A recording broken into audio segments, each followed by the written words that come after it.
Welcome to rhythm of learning. ഇന്നത്തെ hot ടോപ്പിക്സിന്റെ ക്ലാസ്സിൽ നമ്മൾ സയൻസിന്റെ ഭാഗമായിട്ടുള്ള ഒന്ന് രണ്ട് കാര്യങ്ങളാണ് പഠിക്കണേ.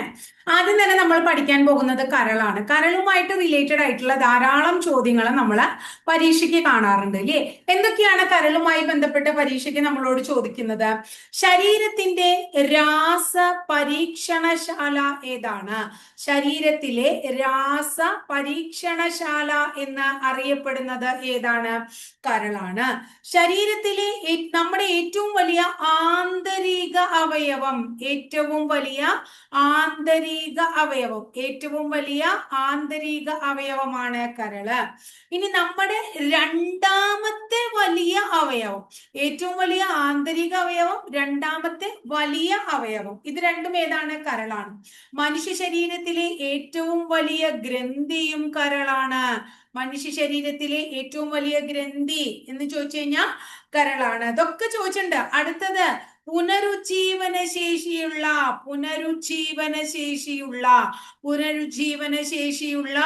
ശരീരത്തിലെ ഏക അവയവമാണ് കരള് കേട്ടോ. പുനരുജ്ജീവന ശേഷിയുള്ള ശരീരത്തിലെ ഏക അവയവം ഏതാണ്? കരളാണ്. യൂറിയ നിർമ്മാണം നടക്കുന്ന ശരീരത്തിലെ അവയവമാണ് കരള്. യൂറിയ നിർമ്മാണം ട്ടോ. അതുപോലെ തന്നെ മദ്യം ബാധിക്കുന്ന ശരീര അവയവമാണ് കരള്. മദ്യം ബാധിക്കുന്ന ശരീരത്തിലെ അവയവം ഏത് എന്ന് ചോദിച്ചു കഴിഞ്ഞാലും കരളാണ് പറയാ. അപ്പൊ കരളിനെ കുറിച്ചാണ് നമ്മൾ പഠിച്ചേ. കരളിനെ കുറിച്ചുള്ള പഠനത്തെ ഹെപ്പറ്റോളജി എന്ന് വിളിക്കുന്നു. കരളിന്റെ വിശേഷണങ്ങളാണ് പറഞ്ഞത്. കരളിനെ കുറിച്ചുള്ള പഠനമാണ് ഹെപ്പറ്റോളജി. എന്താ ഹെപ്പറ്റോളജി? മനുഷ്യ ശരീരത്തിലെ കരളിന് ഏകദേശം 1500 ഗ്രാം ഭാരമുണ്ട്. കരളിന്റെ ആകെ ഭാരം എന്ന് പറയുന്നത് ഏതാണ്? നമ്മുടെ എത്രയാണ്? 1500 ഗ്രാം ആണ്. കരൾ നിർമ്മിക്കുന്ന ഒരു പ്ലാസ്മ പ്രോട്ടീൻ ആണ് ഫൈബ്രിനോജൻ. ഏതാണ്? ഫൈബ്രിനോജൻ. കരൾ ഉൽപ്പാദിപ്പിക്കുന്ന അല്ലെങ്കിൽ നിർമ്മിക്കുന്ന ഒരു പ്ലാസ്മ പ്രോട്ടീൻ ആണ് എന്ത്? ഫൈബ്രിനോജൻ എന്ന് പറയുന്നത്. കരളിന്റെ പ്രവർത്തനങ്ങൾക്ക് ആവശ്യമായ വിറ്റാമിൻ ആണ് ഏത്? Vitamin K. കരളിന്റെ പ്രവർത്തനങ്ങൾക്ക് ആവശ്യമായ വൈറ്റമിൻ കെ ആണെങ്കിൽ, കരളിന്റെ പ്രവർത്തനങ്ങൾക്ക് ആവശ്യമായ വൈറ്റമിൻ കെ ആണെങ്കിൽ കരളിൽ സംഭരിക്കുന്ന വൈറ്റമിൻ ചോദിച്ചു കഴിഞ്ഞാൽ നമ്മൾ എന്ത് പറയും? Vitamin A. അപ്പൊ കരളിൽ സംഭരിക്കുന്നു വൈറ്റമിൻ എ. കരളിന്റെ പ്രവർത്തനങ്ങൾക്ക് ആവശ്യമായ വൈറ്റമിൻ കെ. കരൾ പുറപ്പെടുവിക്കുന്ന വിഷപദാർത്ഥം ഏതാണ്? അമോണിയയാണ്. കരൾ പുറപ്പെടുവിക്കുന്ന വിഷപദാർത്ഥത്തിന്റെ പേരാണ് അമോണിയ. ഈ അമോണിയ കാർബൺ ഡൈ ഓക്സൈഡുമായി ചേർന്നുണ്ടാകുന്ന വസ്തുവാണ് യൂറിയ. അമോണിയ കാർബൺ ഡൈ ഓക്സൈഡുമായി ചേർന്നുണ്ടാകുന്ന വസ്തുവാണ് ഏത്? യൂറിയ ട്ടോ. രക്തത്തിൽ കലരുന്ന വിഷപദാർത്ഥങ്ങളായിക്കോട്ടെ, ആൽക്കഹോൾ ആയിക്കോട്ടെ തുടങ്ങിയവ വിഘടിക്കുന്നതും അതുപോലെ തന്നെ നിർവീര്യമാകുന്നതും ഒക്കെ തന്നെ എവിടെ വെച്ചാണ്? കരളിൽ വെച്ചാണ്. വളരെ ഇമ്പോർട്ടന്റ് ആണ്. രക്തത്തിൽ കലരുന്ന എന്തൊക്കെ വിഷപദാർത്ഥങ്ങൾ എന്തെങ്കിലും ഉണ്ടെങ്കിൽ അതൊക്കെ, അതുപോലെ തന്നെ മദ്യം അല്ലെ, മദ്യമൊക്കെ കരളിൽ ചെന്ന് കഴിഞ്ഞാൽ അത് വിഘടിക്കുകയും നിർവീര്യമാക്കപ്പെടുകയും ചെയ്യുന്നത് എവിടെ വെച്ചാണ്? കരളിൽ വെച്ചാണ് അല്ലെ. ഇനി കരൾ കോശങ്ങൾക്കുണ്ടാകുന്ന ജീർണാവസ്ഥയെ നമ്മൾ എന്ത് വിളിക്കുന്നു? സീറോസിസ്. ലിവർ സിറോസിസ് ഉണ്ട് ആൾക്ക് എന്ന് പറയണ കേട്ടിട്ടില്ലേ? അപ്പൊ കരളിലെ കോശങ്ങൾക്കുണ്ടാകുന്ന ജീർണാവസ്ഥയെ നമ്മൾ എന്താ വിളിക്കണേ? സീറോസിസ് എന്നാ വിളിക്കണേ. കരളിനെ ബാധിക്കുന്ന പ്രധാനപ്പെട്ട രോഗങ്ങൾ ഏതൊക്കെയാണ്? ഒന്ന് ഹെപ്പറ്റൈറ്റിസ് ആണ്. എന്താണ്? ഹെപ്പറ്റൈറ്റിസ് കരളിനെ ബാധിക്കുന്ന പ്രധാന രോഗമാണ്. പിന്നെ നമ്മൾ പറഞ്ഞു സീറോസിസ്. ഈ ഹെപ്പറ്റൈറ്റിസിൽ തന്നെ ഏറ്റവും മാരകമായത് ഹെപ്പറ്റൈറ്റിസ് ബി ആണ്. ഹെപ്പറ്റൈറ്റിസിലെ ഏറ്റവും മാരകമായത് ഏതാണ്? ഹെപ്പറ്റൈറ്റിസ് ബി ആണ്. ഹെപ്പറ്റൈറ്റിസിലെ ഏറ്റവും മാരകമായത് എന്ന് മനസ്സിലാക്കുക. ക്ലിയർ ആയില്ലേ? കരൾ പുറപ്പെടുവിക്കുന്ന ദഹനരസം ഏതാണ് എന്ന് ചോദിച്ചു കഴിഞ്ഞാൽ നമ്മൾ പിത്തരസമാണെന്ന് പറയും. പിത്തരസം സംഭരിക്കുന്നത് എവിടെയാണ്? പിത്താശയത്തിലാണ് കേട്ടോ മക്കളെ. പിത്തരസം സംഭരിക്കുന്നത് പിത്താശയത്തിലാണ്. പിത്തരസിൽ അടങ്ങിയിരിക്കുന്ന പ്രധാനപ്പെട്ട ഒരു വർണ്ണവസ്തുവാണ് ബിലിറുബിൻ. ഏതാണ്? ബിലിറുബിൻ ട്ടോ. പിത്തരസത്തിൽ അടങ്ങിയിരിക്കുന്ന പ്രധാനപ്പെട്ട ഒരു ഒരു വർണ്ണവസ്തുവാണ് ഏത് ബിലിറുബിൻ എന്ന് പറയുന്നത്. അപ്പൊ നമ്മൾ കരളിനെ കുറിച്ചാ പറഞ്ഞേ. കരള് പോലെ തന്നെ വളരെ ഇമ്പോർട്ടന്റ് ആയിട്ടുള്ള മനുഷ്യ ശരീരത്തിലെ ഒരു അവയവത്തിന്റെ പേരാണ് വൃക്ക. മനസ്സിലാക്കുക, വൃക്ക വളരെ ഇമ്പോർട്ടന്റ് ആണ്. വൃക്കയെ കുറിച്ചുള്ള പഠനത്തെ നമ്മൾ വിളിക്കുന്നത് നെഫ്രോളജി. എന്താ വൃക്കയെ കുറിച്ചുള്ള പഠനം? വൃക്കയെ കുറിച്ചുള്ള പഠനമാണ് നെഫ്രോളജി. രക്തത്തിലെ വിഷപദാർത്ഥങ്ങളെ അരിച്ചു മാറ്റുന്നത്, രക്തത്തിലെ വിഷപദാർത്ഥങ്ങളെ അരിച്ചു മാറ്റുന്നത് ആരാണ്? വൃക്കയാണ്. എപ്പോഴും ചോദിക്കാറുണ്ട് മനുഷ്യ ശരീരത്തിലെ പ്രധാനപ്പെട്ട വിസർജന അവയവം. മനുഷ്യ ശരീരത്തിലെ പ്രധാനപ്പെട്ട വിസർജന അവയവമാണ് ഏത്? വൃക്ക. വൃക്കയുടെ ഭാരം എന്ന് പറയുന്നത്, ഒരു വൃക്കയുടെ ഭാരം 150 ഗ്രാം ആണ്. മനുഷ്യ ശരീരത്തിൽ ഒരു ജോഡി വൃക്കകളാണുള്ളത്. ഒരു ജോഡി വൃക്കയുണ്ട്. ഒരു വൃക്കയുടെ ഭാരം എന്താണ്? 150 ഗ്രാം ആണ്. പരീക്ഷയ്ക്ക് ചോദിച്ചിട്ടുണ്ട് മനുഷ്യ ശരീരത്തിലെ വൃക്കയുടെ ആകൃതി എന്താണ്?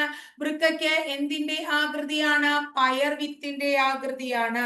പയർ വിത്തിന്റെ ആകൃതിയാണ്. മനുഷ്യ ശരീരത്തിലെ അരിപ്പ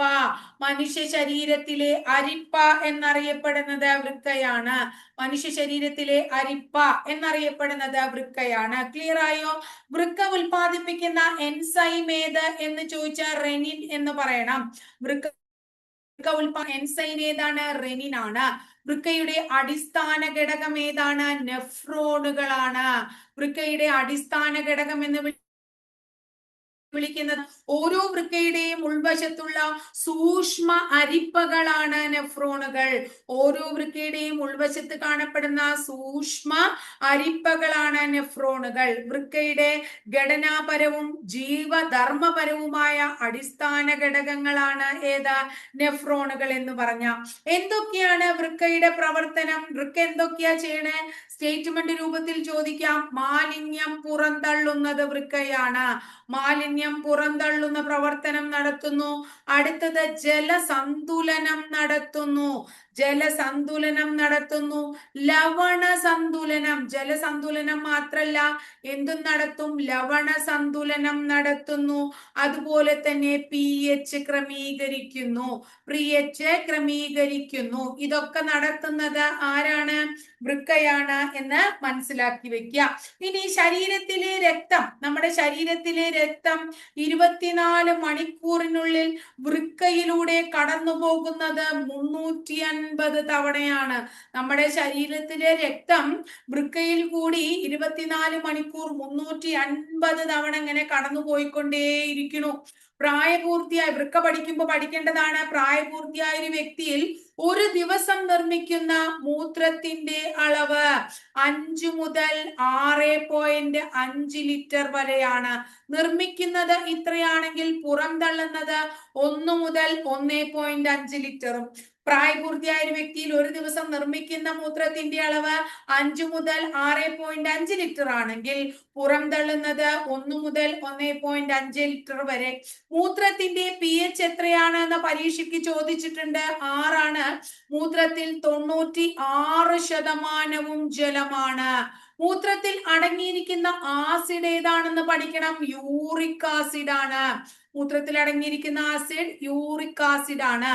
മൂത്രത്തിന് മഞ്ഞ നിറം നൽകുന്ന വർണ്ണകം ഏതാണെന്ന് ചോദിച്ചിട്ടുണ്ട്. അതിന്റെ പേര് യൂറോക്രോം എന്നാണ്. എന്താണ് മഞ്ഞ നിറം നൽകുന്നത്? യൂറോക്രോം ആണ്.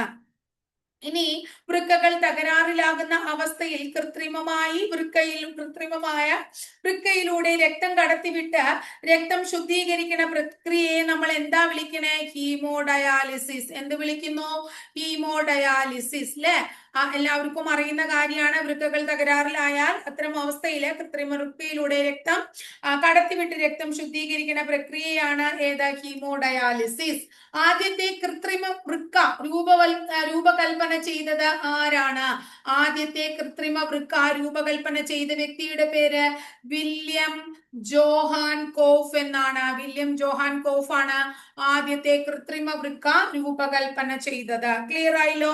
ആദ്യമായിട്ട് വൃക്ക മാറ്റിവെക്കൽ ശസ്ത്രക്രിയ നടത്തിയത് ആരാണ്? Doctor Joseph E Murray. Doctor Joseph E Murray അദ്ദേഹമാണ് ആദ്യമായിട്ട് വൃക്ക മാറ്റിവെക്കൽ ശസ്ത്രക്രിയ നടത്തിയത് എന്നോർക്കുക. ഇനി ഡയാലിസിസ് യൂണിറ്റിൽ നമ്മളിങ്ങനെ കൃത്രിമ വൃക്കയിലൂടെ രക്തം ഇങ്ങനെ ശുദ്ധീകരിച്ചു കൊണ്ടുപോവാണ്. ആ സമയത്ത് രക്തം കട്ട പിടിക്കാനായിട്ട് പാടില്ല. രക്തം കട്ട പിടിക്കുന്നത് തടയാൻ ഉപയോഗിക്കുന്ന വസ്തു ഏതാണ്? പരീക്ഷയ്ക്ക് ചോദിച്ചിട്ടുണ്ട്. അതിന്റെ പേര് ഹെപ്പാരിൻ എന്നാണ്. എന്താ ഉപയോഗിക്കണേ? ഹെപ്പാരിൻ എന്ന് പറയുന്ന വസ്തു എന്തിനുപയോഗിക്കണോ? ഡയാലിസിസ് യൂണിറ്റിൽ രക്തം കട്ട പിടിക്കുന്നത് തടയാനായിട്ട് ഉപയോഗിക്കുന്നു. വൃക്ക നീക്കം ചെയ്യാറുണ്ട് അല്ലെ? വൃക്ക നീക്കം ചെയ്യുന്ന ആ ശസ്ത്രക്രിയയെ നമ്മൾ എന്താ വിളിക്കണേ? നെഫ്രക്ടമി എന്ന് വിളിക്കുന്നു. എന്താ വിളിക്കണേ മക്കളെ? നെഫ്രക്ടമി. അതുപോലെ തന്നെ പരീക്ഷയ്ക്ക് ചോദിച്ചിട്ടുണ്ട് അണലിയുടെ വിഷം ബാധിക്കുന്നത് ഏത് ശരീര അവയവത്തെയാണ്? വൃക്കയെയാണ്. വൃക്കയിലോ മൂത്രപഥത്തിലോ കാൽസ്യം അടിഞ്ഞുകൂടുമ്പോ, കാൽസ്യം ലവണങ്ങൾ വൃക്കയിലോ അല്ലെങ്കിൽ മൂത്രപഥത്തിലോ കാൽസ്യം ലവണങ്ങൾ അടിഞ്ഞുകൂടുന്നതിന്റെ ഫലമായി ഉണ്ടാകുന്നതാണ് എന്ത്? വൃക്കയിലെ കല്ല്. എന്താണ്? വൃക്കയിലെ കല്ല്. ഇത് വൃക്കയിലെ കല്ലിന്റെ ശാസ്ത്രീയ നാമം എന്താണ്? കാൽസ്യം ഓക്സലേറ്റ് എന്നാണ്. ഇതിന്റെ ശാസ്ത്രീയ നാമം എന്താണ്? കാൽസ്യം ഓക്സലേറ്റ് എന്നാണ്. വൃക്കയില് ഇങ്ങനെ കല്ലുണ്ടാകുന്നതിന് ഫലമായി ഉണ്ടാകുന്ന വേദനയെ നമ്മൾ വിളിക്കുന്നു റീനൽ കോളിക്ക. എന്താ വിളിക്കണേ? റീനൽ കോളിക് എന്ന് വിളിക്കുന്നു. ഈ വൃക്ക രോഗങ്ങൾ ഉണ്ടാകാൻ പ്രധാനമായിട്ടുള്ള കാരണമായിട്ടുള്ള മൂലകം ഏത് എന്ന് ചോദിച്ചാൽ നമ്മൾ പറയും കാഡ്മിയം എന്ന് പറയുന്ന മൂലകമാണ്. അതുപോലെ തന്നെ വൃക്കയ്ക്കുണ്ടാകുന്ന അണുബാധയെ നമ്മൾ വിളിക്കുന്നത് നെഫ്രൈറ്റിസ് എന്നാണ്. വൃക്കയ്ക്കുണ്ടാകുന്ന അണുബാധയെ എന്ത് വിളിക്കുന്നു? നെഫ്രൈറ്റിസ്. രണ്ട് വൃക്കകളും പ്രവർത്തനരഹിതമാകുന്ന അവസ്ഥയെ നമ്മൾ എന്ത് വിളിക്കുന്നു? യുറീമിയ എന്ന് വിളിക്കുന്നു. യുറീമിയ എന്ന് വിളിക്കുന്നു. രണ്ട് വൃക്കകളും പ്രവർത്തനരഹിതമാകുന്ന അവസ്ഥ. അങ്ങനെ പ്രവർത്തനരഹിതമാകുമ്പോൾ വൃക്കരോഗികൾക്ക് നമ്മൾ എന്ത് ചികിത്സയാ നൽകുക? എന്ത് ചികിത്സയാ നമുക്ക് നൽകാൻ പറ്റുക? ഒരു ചികിത്സയുള്ളൂ അവർക്ക് കൊടുക്കുക. ഡയാലിസിസ് ചികിത്സയാണ് കൊടുക്കുക. എന്താണ് ഡയാലിസിസ് ചികിത്സ അല്ലെ? അപ്പോ നമ്മള് എന്താ പറയുന്നത്? മനുഷ്യ ശരീരത്തിലെ പ്രധാനപ്പെട്ട വിസർജന അവയവമാണ് വൃക്ക എന്ന് നമ്മൾ പഠിച്ചു. അതുപോലെ തന്നെ വിസർജനം മറ്റ് ജീവികളിലുമില്ലേ? അപ്പൊ ചിലതിന്റെ വിസർജന അവയവങ്ങൾ നമ്മളോട് ചോദിക്കാറുണ്ട്. അങ്ങനെ മണ്ണിരയുടെ വിസർജന അവയവം ഏത്? പരീക്ഷയ്ക്ക് എപ്പോഴും ചോദിക്കാറുള്ളതാണ്. മണ്ണിരയുടെ വിസർജന അവയവത്തിന്റെ പേര് നെഫ്രീഡിയ എന്നാണ്. നെഫ്രീഡിയ എന്താണ്? നെഫ്രീഡിയ. ഷഡ്പദങ്ങളുടെ വിസർജന അവയവം ഏതാണ്? ഷഡ്പദങ്ങളുടെ വിസർജന അവയവത്തിന് വിളിക്കുന്ന പേര് മാൽപീജിയൻ നാളികൾ. എന്താണ്? മാൽപീജിയൻ. എന്താ വിളിക്കുക? മാൽപീജിയൻ നാളികൾ എന്ന് വിളിക്കും. ഇനി അടുത്തത് നമ്മളോട് ചോദിക്കുകയാണ് അമീബയുടെ എന്തിന്റെയാണ്? അമീബയുടെ വിസർജനാവയവമാണ് ചോദിക്കണേച്ച. അമീബയുടെ വിസർജനാവയവമാണ് ചോദിക്കണേച്ച. പ്രത്യേക വിസർജനാവയവം ഇല്ല ആർക്ക്? അമീബയ്ക്ക് എന്ന് മനസ്സിലാക്കാം. ഇനി നമ്മളോട് ചോദിക്കുകയാണ് മത്സ്യം, അതുപോലെ തന്നെ തവള, അതുപോലെ തന്നെ ഉരഗങ്ങൾ, അതുപോലെ തന്നെ പക്ഷികൾ എന്നിവയുടെ വിസർജനാവയവം ചോദിച്ചാൽ അതിന്റെ ഉത്തരം നമ്മൾ എന്തു പറയണം? വൃക്ക തന്നെ പറയണം. എന്താണ്? വൃക്ക തന്നെയാണ് പറയേണ്ടത്. അപ്പൊ വളരെ ഇമ്പോർട്ടന്റ് ആയിട്ടുള്ള ഒരു ഭാഗമാണ് നമ്മൾ ഇവിടെ പഠിച്ചത് അല്ലെ? അത് വൃക്കയും അതുപോലെ തന്നെ കരളും. ഇനി അതുപോലെ തന്നെ നമ്മൾ പഠിക്കുന്നതാണ് ഊർജ പരിവർത്തനം. PSCക്ക് വളരെ ഇഷ്ടമുള്ള അടുത്തൊരു ടോപ്പിക്കാണ് ഊർജ പരിവർത്തനം എന്ന് പറയുന്നത്. അപ്പൊ ഊർജ പരിവർത്തനം എന്ന് പറയുന്ന ടോപ്പിക്കാണ് നമ്മൾ ഇവിടെ പഠിക്കണേ. അപ്പൊ ഓരോന്നിലും എന്തൊക്കെ ഊർജ പരിവർത്തനങ്ങളാ നടക്കണേന്നാ പഠിക്കണേ. ആദ്യം PSC എപ്പോഴും ചോദിക്കാറുള്ളതാണ് ഡൈനാമോ എന്താ ചെയ്യണേ? യാന്ത്രികോർജത്തെ എന്താക്കി മാറ്റുന്നു? വൈദ്യുതോർജമാക്കി മാറ്റുന്നു. അപ്പൊ യാന്ത്രികോർജത്തെ വൈദ്യുതോർജമാക്കി മാറ്റുന്ന ഉപകരണമാണ് ഏത്? ഡൈനാമോ. യാന്ത്രികോർജത്തെ വൈദ്യുതോർജമാക്കി മാറ്റുന്നു. ഇനി ഡൈനാമോ മാത്രമാണോ? വൈദ്യുത ജനറേറ്റർ വൈദ്യുത ജനറേറ്ററും എന്ത് തന്നെയാ ചെയ്യണേ? വൈദ്യുത ജനറേറ്ററും ചെയ്യുന്നത് എന്ത് തന്നെയാണ്? യാന്ത്രികോർജത്തെ വൈദ്യുതോർജമാക്കി മാറ്റുകയാണ്. വൈദ്യുത ജനറേറ്ററും യാന്ത്രികോർജത്തെ എന്താക്കി മാറ്റുന്നു? വൈദ്യുതോർജമാക്കി മാറ്റുന്നു. ഇനി ഫാനിൽ നടക്കുന്ന പ്രവർത്തനം എന്താണ്? ഫാനിൽ നടക്കുന്നത് വൈദ്യുതോർജത്തെ എന്താക്കി മാറ്റുകയാണ്? വൈദ്യുതോർജത്തെ യാന്ത്രികോർജമാക്കുകയാണ്. സ്വിച്ച് ഇടുമ്പോ കറങ്ങുന്നു അല്ലെ? അപ്പൊ വൈദ്യുതോർജത്തെ യാന്ത്രികോർജമാക്കുന്നു. ഫാൻ എങ്ങനെയാണെങ്കിൽ ഇസ്തിരിപ്പെട്ടി അഥവാ അയൺ ബോക്സ് എന്താ ചെയ്യണേ? വൈദ്യുതോർജത്തെ എന്താക്കി മാറ്റുന്നു? താപോർജമാക്കി മാറ്റുന്നു, ഹീറ്റ് എനർജി ആക്കി മാറ്റുന്നു അല്ലെ? അപ്പൊ ഇസ്തിരിപ്പെട്ടി ഹീറ്റ് മാത്രമാണ് ഉണ്ടാക്കണേ. എന്നാൽ ബൾബ് എന്താ ചെയ്യണേ? ബൾബ് വൈദ്യുതോർജത്തെ ഹീറ്റ് എനർജി ഉണ്ടാക്കുന്നു, അതുപോലെ തന്നെ ലൈറ്റ് എനർജി ഉണ്ടാക്കുന്നു. അവിടെ ചൂടുണ്ട്, അതുപോലെ തന്നെ പ്രകാശവും കിട്ടുന്നുണ്ട്. എന്ത് കത്തുമ്പോ? ബൾബ് കത്തുമ്പോ അല്ലെ? ഇനി അടുത്ത് നമ്മൾ പഠിക്കുക, അടുത്ത് നമ്മളോട് ചോദിക്കാറുള്ളതാണ് PSC മൈക്രോഫോണിന്റെ കാര്യം. മൈക്രോഫോൺ എന്താ ഉണ്ടാക്കണേ? ശബ്ദോർജത്തെ, സൗണ്ട് എനർജിയെ, ശബ്ദോർജത്തെ എന്താക്കി മാറ്റുന്നു? ശബ്ദോർജത്തെ എന്താക്കി മാറ്റുന്നു? ഇലക്ട്രിക് എനർജി ആക്കി മാറ്റുന്നു, വൈദ്യുതോർജമാക്കി മാറ്റുന്നു അല്ലെ? ശബ്ദോർജത്തെ വൈദ്യുതോർജമാക്കി മാറ്റുകയാണ് മൈക്രോഫോണില്. ഇനി അടുത്തത് ലൗഡ് സ്പീക്കർ എന്താ ചെയ്യണേ? ലൗഡ് സ്പീക്കറിൽ എന്താ ഉണ്ടാവണേ? ലൗഡ് സ്പീക്കർ വൈദ്യുതിയെ ആണ് എന്താക്കി മാറ്റുന്നത്? ശബ്ദമാക്കി മാറ്റുന്നത്. വൈദ്യുതിയെ ശബ്ദോർജമാക്കി മാറ്റുന്നത് ഏതാണ്? ലൗഡ് സ്പീക്കർ ആണ്. വൈദ്യുതിയെ ശബ്ദോർജമാക്കി മാറ്റുന്നു. ഇനി സോളാർ ഒക്കെ നമ്മൾ വെക്കേണ്ട വീടുകളിൽ അല്ലെ? ഈ സോളാർ സെൽ എന്താ ചെയ്യണേ? സോളാർ സെല്ല് പ്രകാശോർജത്തെ എന്താക്കി മാറ്റുന്നു? വൈദ്യുതോർജമാക്കി മാറ്റുന്നു. പ്രകാശോർജത്തെ വൈദ്യുതോർജമാക്കി മാറ്റുന്നു ഏത്? Solar cell. ഇനി വൈദ്യുത മോട്ടോർ എന്താ ചെയ്യണേ? വൈദ്യുത മോട്ടോർ ചെയ്യുന്നത് വൈദ്യുതോർജത്തെ എന്താക്കാണ്? വൈദ്യുതോർജത്തെ എന്താക്കി മാറ്റാണ്? വൈദ്യുതിയെ യാന്ത്രികോർജമാക്കി മാറ്റുന്നു. വൈദ്യുതോർജത്തെ യാന്ത്രികോർജമാക്കി മാറ്റാണ് എന്ത് ചെയ്യുന്നത്? വൈദ്യുത മോട്ടോർ ചെയ്യുന്നത് എന്ന് മനസ്സിലാക്കാം. ഇനി നമ്മള് മെഴുകുതിരി കത്തിക്കുന്നുണ്ട് അല്ലേ? മെഴുകുതിരി നമ്മൾ നേരത്തെ ബൾബ് കത്തിക്കണ കാര്യം പറഞ്ഞു. ഇനി മെഴുകുതിരിയാണ് കത്തിക്കുന്നത് എങ്കിൽ എന്താ ഉണ്ടാവണേ? മെഴുകുതിരി രാസോർജത്തെ എന്തൊക്കെയാക്കി മാറ്റുന്നു? പ്രകാശാക്കുന്നുണ്ട്, ലൈറ്റ് കിട്ടുന്നുണ്ട്, അതുപോലെ തന്നെ ചൂടും കിട്ടുന്നുണ്ട് അല്ലെ? പ്രകാശോർജവും താപോർജവും ആക്കി മാറ്റുകയാണ് എന്ത് ചെയ്യണേ? മെഴുകുതിരി ചെയ്യണേ.